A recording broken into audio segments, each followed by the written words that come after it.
হ্যাঁ মা, বল রে। কি করছিস? এই যে আমি এই রান্না হলো দিয়ে এই গ্যাসটা মুছছি। ও হ্যাঁ বল। ও দীঘা যাবি? কবে রে? ও তা যা যা যা, কতদিন তোরা যাসনি, সেই 6 মাস আগে একবার গেছিলিস। হ্যাঁ যা। হ্যাঁ তা যাবি না তো কি করবি? জামাইও সেরকম টাইম পাই না তোকে নিয়ে যাওয়ার। টাইম যখন হয়েছে আবার যা, ঘুরে আয় গা যা।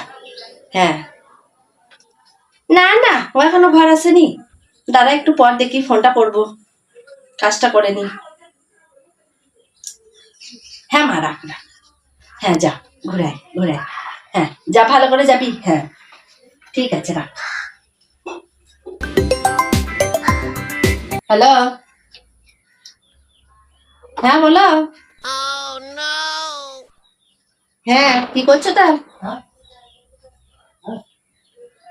কবে ঘর আসবে? এখন আসবে না কেন? দীঘা যাবে? এই তো 2 বছর আগে দীঘা থেকে ঘুরে চলে এলে, আবার কি করতে দীঘা যাবে তা? ঠিক আছে, দাও বাবুকে, দাও ফোনটা।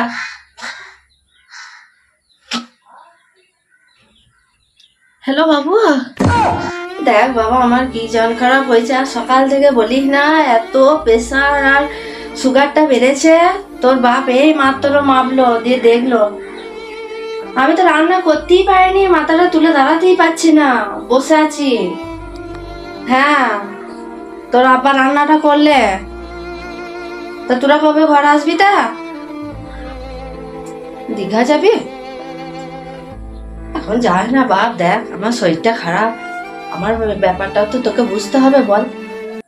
হ্যাঁ আমার খুব শরীর খারাপ বাপ, আমি একদম উঠতে পারি নাই আজকে, এত প্রেসারটা বেড়েছে। সুগার সব সময়তে মাথা তুলতে পারছি না। বৌমা কবে গেছে মায়ের ঘর, ঘর আসতে হবে না বল বাপ? ওরই তো ঘর, ওকেই তো দেখতে হবে, বল। ঠিক আছে, আমি তো বৌমাকে দে, আমি বলে দিই। হ্যাঁ এখন ঘর চলে আসবে, পরে যাবে দীঘা, এখন যেতে হবে না। এই তো 2 বছর আগে ঘুরে এলে, আবার কি যেতে হবে এখন? না না, পরে যাবে পরে যাবে, আমার শরীরটা এখন এখন ভালো নেই। হ্যাঁ ঘর আসবে।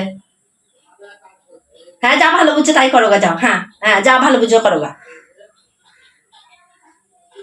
কি? না আমি শুনতে পাচ্ছি না। তুমি না ঘর আসতে চাইলে বাবুকে বলবে চলে আসবে, ও এসে দেখবে, যা করা করবে। হ্যাঁ ঠিক আছে, রাখো রাখো রাখো। আসল নাম নাই, ঘুরতে যাবে দীঘা। বাবারে বাবারে, যত সব।